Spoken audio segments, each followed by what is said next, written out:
Rirando mina ra hlamarisa man.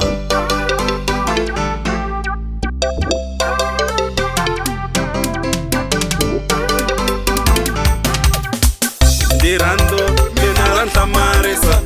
ani kote ku twisisa hele rando u teka mbilu u nyika munhu a yi mikela yi matimbilu ya wena a mi rhandza ni n'wina mo hungasa vavanuna ve ko tala va dyiwa ngopfu va yelela vo joni kaya ra mali a ni navele mina nuna wa wena u jola ngopfu nuna wa wena loko a hleketa mukhosa wa benganyana nuna wa wena u rhandza swilo nuna wa wena u rhandza vavasati nuna wa wena u rhandza swilo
Bibele I vulavulile I byela mina na wena leswaku I ku eka va Efesa 5 verse 3 u vulavulile a byela mina na wena hi le henhleni ka vavasati a ku mi nga tshukeni mi rhandzile ku vitana mavito man'wina hi tindlela ta ku ma thyakisa mi nga tshuki mi rhandzile swilo swa manyala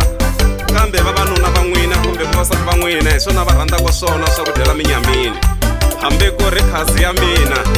ku nga Ediza Masavani Dzongo Mbumbi wa ku huma ka Musinyi u vulavulile a byela mina a ku hemzi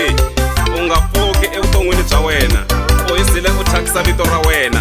u fambisa vito ra wena ku biha u fambisa vito ra wena ku vava